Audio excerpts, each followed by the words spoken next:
Gimana rasanya jika kamu ditawarkan diskon tiket nonton, tapi filmnya tinggal setengah jam lagi? Kira-kira akan kamu ambil nggak ya? Mungkin jika waktunya masih 2 jam lagi, kamu pasti ambil karena masih bisa menikmati filmnya dari awal. Tapi kalau tayangnya tinggal setengah jam lagi, meskipun diskon, filmnya jadi ke diskon juga karena perjalanan ke bioskop lumayan jauh.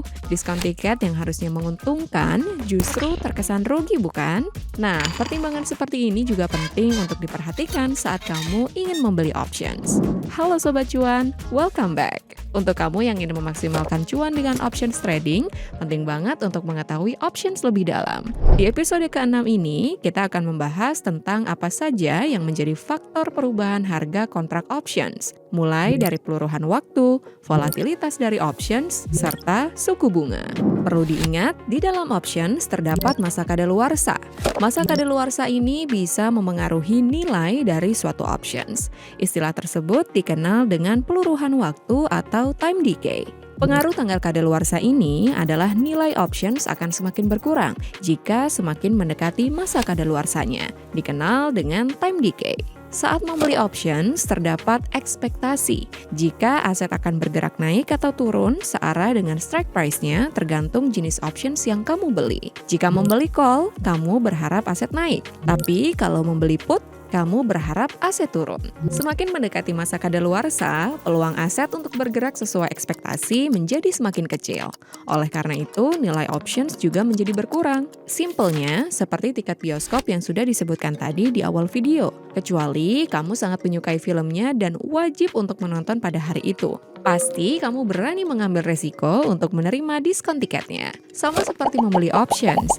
Jika kamu sangat yakin dengan pergerakan asetnya, mungkin kamu akan lebih berani mengambil risiko untuk membeli options yang mendekati masa kadaluarsa.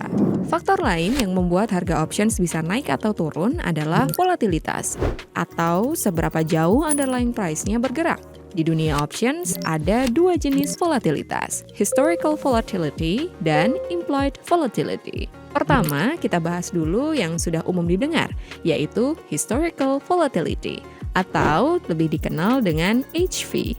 HV ini adalah indikator untuk menilai volatilitas suatu aset dalam beberapa periode ke belakang. Kalau HV-nya tinggi, harga options bisa menjadi lebih mahal karena asetnya memiliki kemungkinan untuk terus bergerak dan bisa menguntungkan pemegang kontrak.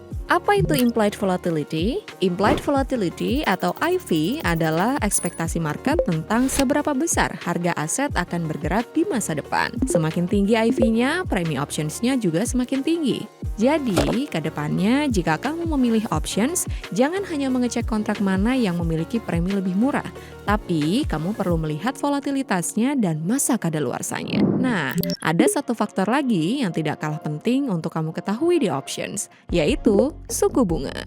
Suku bunga berkaitan langsung dengan extrinsic value dari sebuah kontrak options. Harga call options akan meningkat ketika suku bunga meningkat. Ini bisa terjadi karena harga saham biasanya juga meningkat jika suku bunga tinggi, sehingga lebih mahal untuk membeli saham secara langsung dibandingkan membeli dengan call options. Sedangkan put options lebih murah jika suku bunga meningkat. Hal ini terjadi karena harga saham sedang meningkat juga. Maka, investor lebih memilih untuk menjual sahamnya secara langsung. Kalau kamu sudah mengetahui beberapa faktor yang menentukan harga options ini, kamu akan menjadi lebih bijak dalam menyusun strategi trading options. Masih ada video lain yang perlu kamu pelajari untuk memahami options lebih dalam. Jangan sampai ketinggalan ya. Thank you and see you in the next video.